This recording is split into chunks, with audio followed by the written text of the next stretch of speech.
8वें दिन का शाम का सत्र गोविंद बोल और ग्रंथि निर्जरा के द्वारा प्रारंभ करें।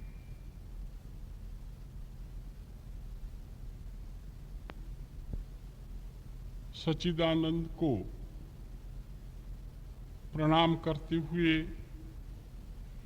उस सच्चिदानंद हृदय में विद्यमान रहने के बावजूद भी अपन उससे वंचित रह जाते हैं, उसका अपने को अनुभव नहीं होता है। कौन सी बाधा है,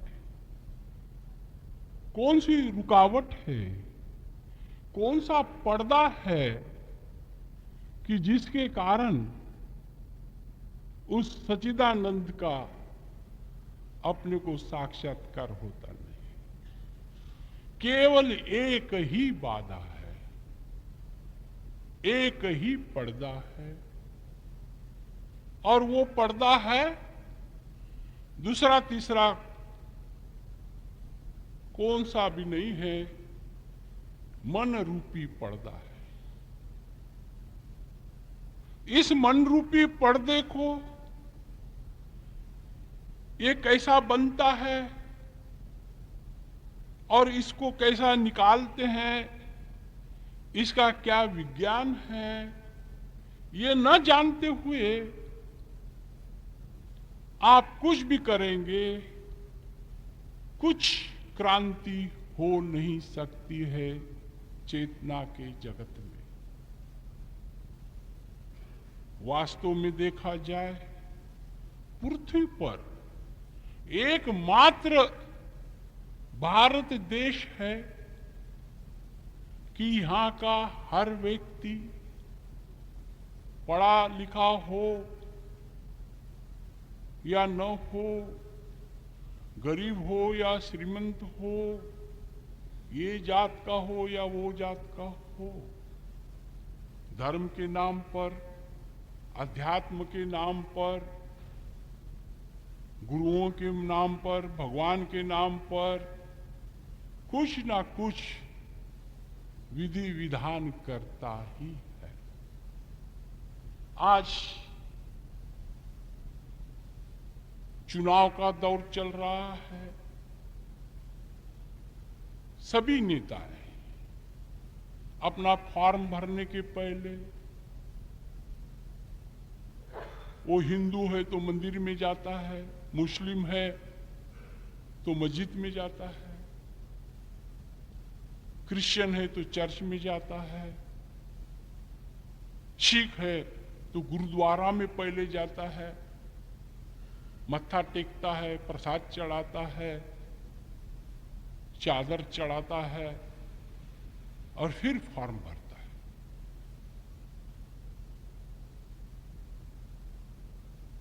मगर बहुत अनुष्ठान, बहुत उपास, बहुत तप, बहुत कुछ करते हैं, इसमें कोई शक नहीं है। मगर एक बात को छोड़ के, और बात छोटी सी होती है, वो जो छोड़ दे और अपन कितना भी परिश्रम करे, मेहनत करे, सब पानी फेरे जाता है। शरद पूर्णिमा के दिन जू पर हम समुद्र के किनारे बंबई में ध्यान के लिए गए थे। 10 बजे मारुति वैन से 5-6 युवक उतरे, बहुत पी के थे, और वहां पे एक नाव किनारे पर बंदी थी। उनको लगा कि चलो अपन भी नौका विहार करेंगे। वो उस नाव में बैठे और पल्लव घुमाने लगे। पहली बहुत चढ़ी थी, बहुत मेहनत की, दुगनी मेहनत की। उनको लगा कि अपन बहुत समुद्र में नौका विहार कर रहे हैं। सुबह सुबह 4 बजते हैं, शराब की नशा उतरती है, तो देखते हैं कि किनारे के किनारे पर ही है, 1 इंच भी वो नाव हिली नहीं है। क्यों? कि वो जो नाविक था, उस नाव का मालिक, वो शाम को जब घर गया तो उस नाव को एक खूंटी से, संकल से बांध के रखा था, उस खूंटी को छोड़ा नहीं। मेहनत बहुत की है, मगर जब तक कि उस खूंटी को नहीं छोड़ेंगे मेहनत व्यर्थ हो जाएगी। तो ये मन रूपी पर्दे को जानना बहुत आवश्यक है। इसको जानने से ही भीतर यात्रा हो सकती है। तो मन के संबंधित, मन के विज्ञान के संबंधित बहुत कुछ आपके सामने रखा है, और एक मन का विज्ञान आपके सामने रखेंगे। मन अपने मस्तिष्क में 10 प्रकार की वासनाओं के द्वारा वो उछलता है, प्रकट होता है, तरंगित होता है, स्पंदित होता है, और उसी वक्त अपन उसके साथ में जुड़ जाते हैं और बाहर और बाहर और बाहर भागते रहते हैं। ये मन के 10 धर्म भीतर मस्तिष्क में काम करते हैं। क्रम क्रम से उस धर्म पर स्पष्टीकरण करेंगे। पहला धर्म है वासनाओं का। वासना बोलते वक्त में मुंह ऐसा खोलना पड़ता है, मुंह बड़ा होता है, और वासना किसी की भी पूरी होती नहीं है। फिर वासना धन की हो, पद की हो, प्रतिष्ठा की हो, कीर्ति की हो, यश की हो, स्त्री को पुरुष की हो, पुरुष को स्त्री की हो, ये 6 ही वासनाएं हैं। ये कभी किसी की पूरी होती नहीं। ये होगी प्रापंचिक वासना। फिर आध्यात्मिक भी वासना है, धार्मिक भी वासना है। उस आध्यात्मिक और धार्मिक वासनाओं को बोलते हैं कि मुझे मुक्ति चाहिए, मुझे कैवल्य चाहिए, मुझे निर्वाण चाहिए, मुझे केवली चाहिए। ये हो गया आध्यात्मिक वासना। चाहिए चाहिए, ये मन का ही धर्म है, और वो कभी भी पूरा होता नहीं है। एक सद्गुरु को बार बार एक सम्राट मिलने के लिए जाया करता था, और उसको लगता था कि ये सचमुच में ही वैराग को उपलब्ध हुए हैं। बहुत बार वो कहता था कि हमारे महल में आओ, आपका बहुत हम स्वागत करेंगे। वो बोले कभी समय आएगा तो आएंगे। काफी वर्ष टालते गए। एक दिन सम्राट मिलने को गया और उसने बोला कि आज तो हम आपको लेकर ही जाएंगे। तो बोले चलो। तो आ गए तो उसको लगा कि 2-4 दिन रहेंगे। तो 15 दिन हो गए, जाने का नाम ही नहीं ले। उसको लगा कि इसको तो मैं बहुत वैराग्य संपन्न समझता था, और महल बोलने के बाद में सम्राट का महल, वहां पे सभी प्रकार के विषयों का रेलचेल है, और वो नृत्य चलता तो नृत्य देखता, संगीत चलता तो संगीत देखता, स्वादिष्ट से स्वादिष्ट भोजन होता तो वो ही भोजन करता, अच्छे शैया पर सोता। उसको लगा कि मैं तो इसको बड़ा वैरागी समझता था, अभी 1.5 महीना हो गया ये इधर अपना बहुत आनंद लेते रहता, ये कैसा वैरागी है। उसके दिल में प्रश्न निर्मित होते रहता था। तो वो तो जान लिए उन्होंने, जानबूझ से देर लगाई। और फिर एक दिन 4 बजे बोला कि बोले अपने को टहलने के लिए जाना है, चले, पैदल ही चले। बोले ठीक है। सम्राट और वो सदगुरु निकले निकले निकले 5-6 किलोमीटर हो गए, सूरज डूबने को आया।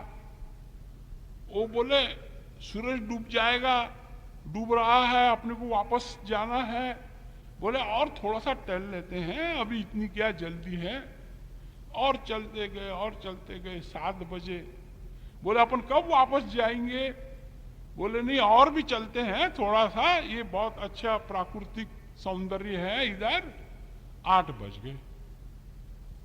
फिर सम्राट को लगा कि पैदल ही अपन आए हैं, अभी 8 बजे फिर अपन जाएंगे, अंधेरा है, रास्ता घाटियों का है, कैसा करेंगे।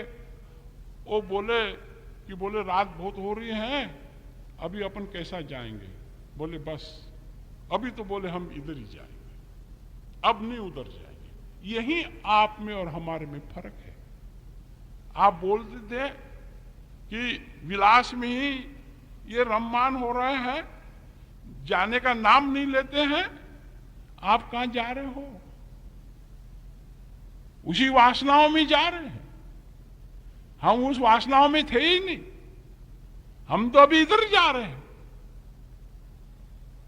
तो वासनाएं जो है बार बार आपको लगता है कि आप जा रहे हैं, नहीं, आप वहीं आ रहे हैं, वहीं आ रहे हैं, उसी गड्ढे में, एक गड्ढे में बार बार कितनी बार कितने गड्ढे में गिरना है। एक ही कुएं का पानी कितनी बार पीना है तो भी तृप्ति नहीं है, जाता नहीं है, वहीं वहीं गिरता है, वहीं वहीं गिरता है। अभी आप साधक हो, आपको जंप लेनी है, जंप लेनी है। तो ये पहला धर्म, जब भी वासना प्रकट हो जाए, वो प्रापंचिक हो या आध्यात्मिक हो, वासना से कुछ नहीं होने वाला है। नर करनी करे सो नर का नारायण होए।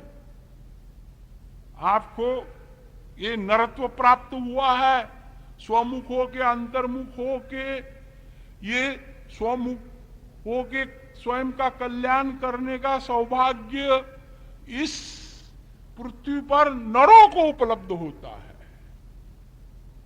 और बाकी को इलेक्शन में खड़े रहो, ये ऐसा करो वैसा करो, ये भौतिक जगत का उनकी भी धमाल चल रही, ऐसा थोड़े, वो भी खाए हैं, मगर उसको नर नहीं बोलते हैं, क्योंकि वो अभी जो करनी करेगा,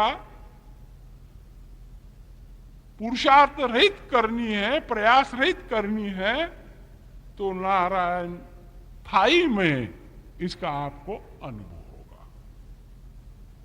तो ये जो पहला धर्म है, ये जब जब भी प्रकट हो जाए, उस वक्त में थोड़ा हट के, थोड़ी दूरी रखते हुए अपने में स्थित रहना।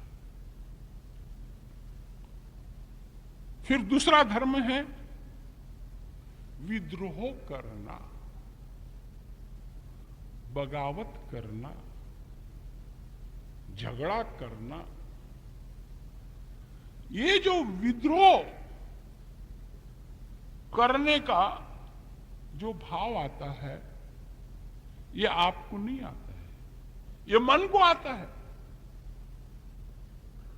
और अपने को ऐसा लगता है कि अपने को आ रहा है, और अपना ये अज्ञान है। क्या अज्ञान है? कि मैं तो विद्रोह करने वाला नहीं हूं, मैं तो शांति का सागर हूं, मगर ये लोग विरुद्ध चलते हैं, हमारा कुछ छीन लेते हैं, या हमारा कुछ देते नहीं है, हमारा ही है, तो आदमी को विद्रोह करने का भाव होता है। नहीं, वो छीन रहा है या नहीं दे रहा है, ये ऊपर ऊपर की परतें हैं। इससे विद्रोह नहीं होता है।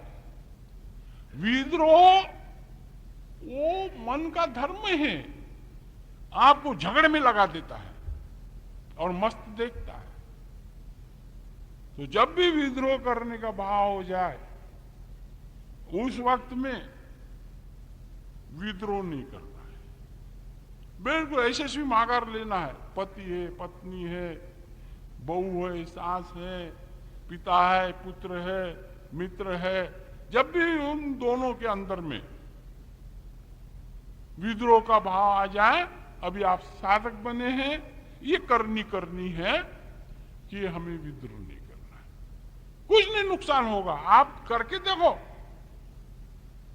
नुकसान होने का सवाल ही नहीं होता है, और महालाभ होगा। महालाभ भीतर, महालाभ का मतलब है भीतर शांति प्रकट होगी, और विद्रोह से होने वाला जो नुकसान है वो नुकसान से बचेंगे। दो प्रकार का, इसे महालाभ बोलते हैं। विद्रोह बिल्कुल करना नहीं है, और भागने से, भगोड़ेपन से ये विद्रोह से आदमी मुक्त नहीं हो सकता है। ऐसा लगता है कि अपन ये संसार में रहते हैं, बाल बच्चों में रहते हैं, संसार चलाते हैं, फैक्ट्री चलाते हैं, दुकान चलाते हैं, ये लोगों के साथ में संपर्क आ जाता है, माथा पच्ची करनी पड़ती है, चलो गोमुख चले जाएंगे। तो गोमुख चले जाने से क्या होगा? इतना ही होगा कि ये विद्रोह जो छिप जाएगा, मगर विद्रोह जो रहे वो, उसका जो कार्य वो निकल नहीं जाएगा। एक भाई साहब ऐसे 40 वर्ष गोमुख पर जाकर बैठ गए, सब लोग उन्हें शांतिनाथ शांतिनाथ बोलने लग गए। हरिद्वार में कुंभ मेला था, तो कुछ साधक बोले संत के दर्शन से महालाभ होता है, आप कुंभ मेला में आओ, दर्शन दो लोगों को। अब उसको भी भ्रम हो गया कि अपने अंदर में कुछ विद्रोह न होगा, अब सब लोग शांतिनाथ बोल रहे हैं तो सचमुच में शांतिनाथ हो गए होंगे, तो चलो बोले ठीक है। अब आपको तो पता है कुंभ मेला में तो चिटियां जैसी गर्दी रहती है, तो शांतिनाथ सामने से आ रहे थे, इधर से हरियाणा का एक किसान कंबल कंधे पर लिया है, एक लठ हाथ में है, मोटा सा चमड़े का जूता पैर में पहना है और जा रहा है, और उधर से बहुत लोग आ रहे हैं, इधर से बहुत लोग जा रहे हैं। तो उस शांतिनाथ के पैर पर उस किसान का जूते का पैर गिर गया बराबर।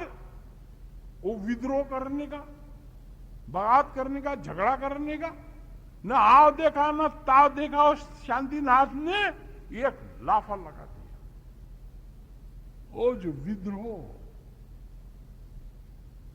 वो भीतर छिपा है। तो इसके लिए आपको जब भी ये भाव आ जाता है, एकदम रुक जाओ। जब वो जंप लेंगी उसकी फिक्र नहीं होता। आज ही एक भाई साहब आए थे, नागरमल जी अग्रवाल भी बैठे थे हमारे पास में, बोले हाथ ऐसा रख दिया सर पर कि कुंडली फुर्र जागृत हो जाती। अच्छा, तो मैं गया था, बोले फिर मैंने आपकी हो गई जागृत, बोले नहीं, बोले जागरूक होते होते रुक गई, बोले। और आए बोले वो तो बस बोले ऐसा हाथ रखते ऐसा बाल निकाला क्या, उसमें से बोले कुमकुम बाहर निकलता है। वाह, ये सब हाथ चला की ट्रिक से। मैंने उनको बोला कि उनको इधर लाओ, 1 लाख रुपए हम देते हैं बख्शीश हमारे सामने, हम पहले चेकिंग करेंगे सब चारों ओर से, और हमारे सामने निकालो। उसने 1 लाख रुपए देना है, नहीं तो उसने केवल 25,000 रुपए देना है। ऐसा नहीं है कि फोकट में हम छोड़ देंगे, क्योंकि उसको भी तो कुछ लगना चाहिए ना। ऐसा नहीं होता है, ये बिल्कुल गलत है, ये सरासर झूठ है। इसके विज्ञान को समझना है और अपने ही बलबूते पर आपको करना पड़ेगा। केवल कोई जो उसको जानकार है वो आपके सामने जानकारी रखता है कि जो कि हम आपके सामने रखे, आपको ही करना पड़ेगा। तो ये जो दूसरा धर्म है विद्रोह का। फिर तीसरा धर्म जो है वो है संशय, डाउट। ये मन का ही धर्म है, मगर अपने को लगता है कि मुझे वो संशय निर्माण हो रहा है, शक मुझे निर्माण हो रहा है। नहीं। और आज 90% जो विद्यापीठों में से डिग्रियां ली है, फिर वो डॉक्टर हो, इंजीनियर हो, साइंटिस्ट हो, वकील हो,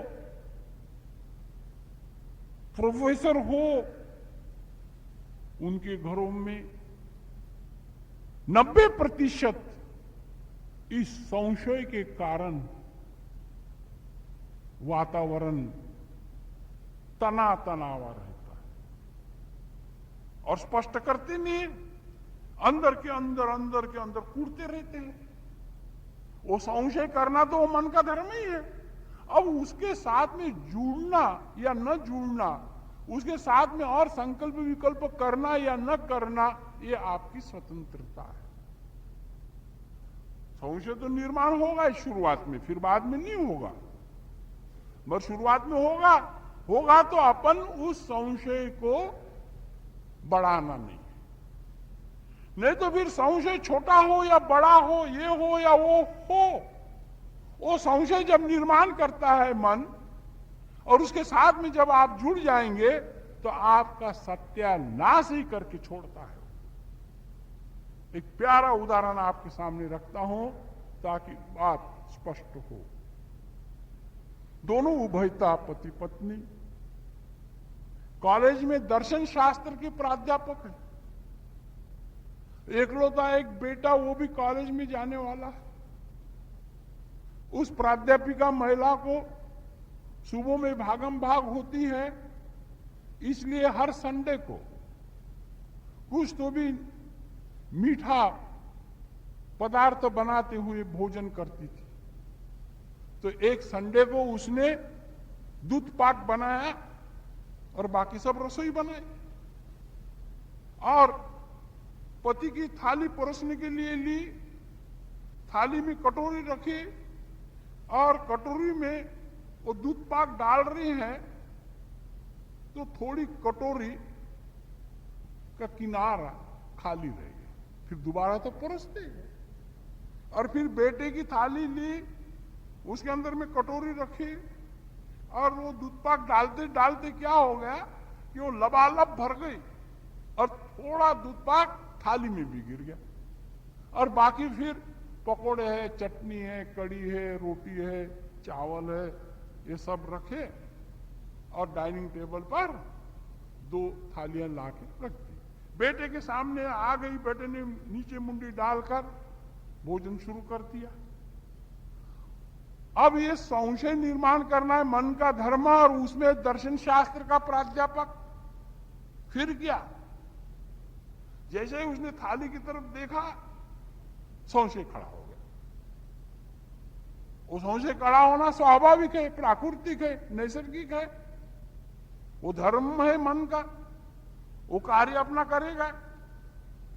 अभी उसको दूसरे भी ढंग से ले सकते हैं, मगर दूसरा ढंग होता नहीं है। तो बोले देखो, मेरी कटोरी जो है वो खाली रख दी, बेटी की अच्छी लबालब भर दी।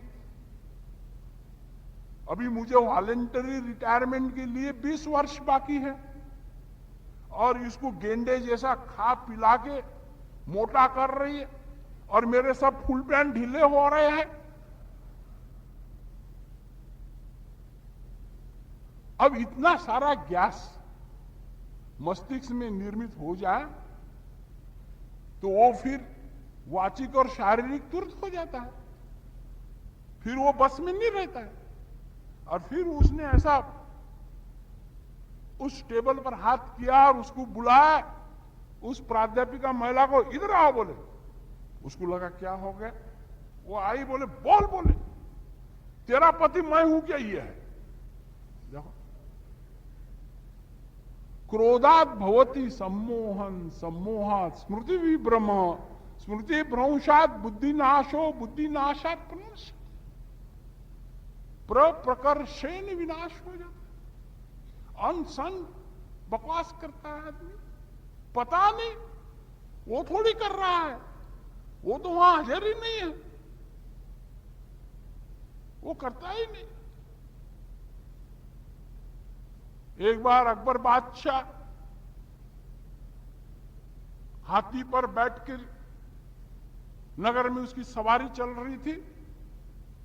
एक पियक्कड़ हाथी के सामने आ गया और वो बादशाह को बोलता है कि अरे तू क्या बोले, हाथी पर बैठकर नगर में जा रहा है, अरे बोले तेरे क्या दाम है, बोल, बोले मैं तेरे को खरीदता हूं, बोले अकेला।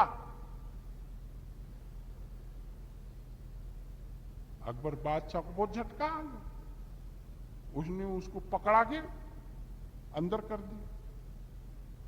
दूसरे दिन उसको सजा देनी है तो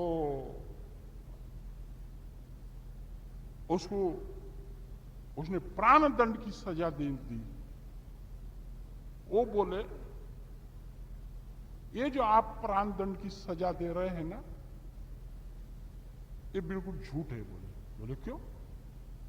तू तो बड़ा खरीद रहा था ना, बोले, और तूने कितनी बेइज्जत की, बोले मेरी, अभी तेरे को नानी याद आएंगी, बोले।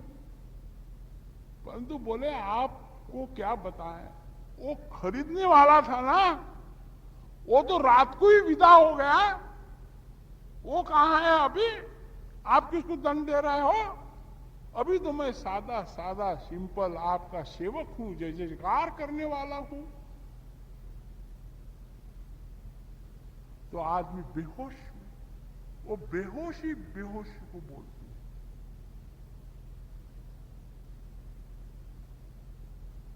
तो वो बेटा भी ध्यान करने वाला था, उसको लगा ये क्या पिताजी के मुखारविंद से एटम बॉम्ब गिर गया,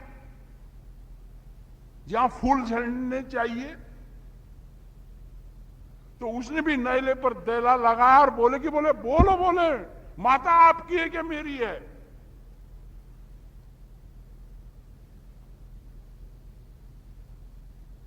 संशय आत्मा विनश्यति, ये तीसरा। चौथा धर्म है आलस, ये मन का ही धर्म है।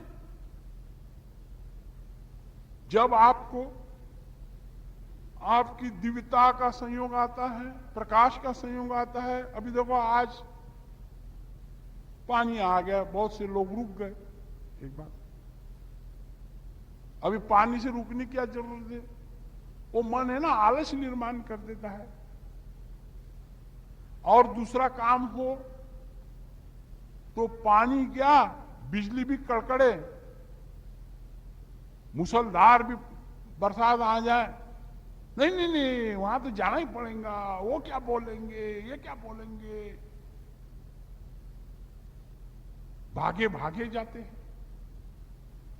एक बात तो आलस, ये साधना के जगत में ये मन जो है ये जाने नहीं देता। वो आलस करने से आप दिव्य नहीं हो पाएंगे। अब 24 घंटे में 1 घंटा केवल ध्यान करना है। ध्यान करने को बैठे कि नींद आ जाएंगे, ध्यान करने को बैठे कि चिटियां चल लेंगी, ध्यान करने को बैठे क्या कंबर में, रीढ़ी में कुछ दुखावी निर्माण हो जाएगा? ये जो बातें हैं ये वो मन निर्माण करता है। और आलसू आदमी कुछ भी नहीं कर सकता। एक सदगुरु के पास में एक युवा सत्य खोजने के लिए आया। 4 बजे बरसात के दिन थे, पहुंचा। बोले मुझे ऐसा समझा है कि आप सत्य कैसा प्राप्त हो सकता है और कुंडलिनी के विज्ञान के संबंधित आप प्रात्यक्षिक कराते हैं, तो मैं आपके पास में आया हूं और मुझे बोले वो जानना है। तो वो सदगुरु बोले स्वागत है, आप युवा हो, अच्छा है। तो बोले शुरू कर दो। वो बोले अभी आप आए हैं, थके मांदे हैं, जरा विश्राम करो, कल से पाठ शुरू कर देंगे। बोले ठीक है।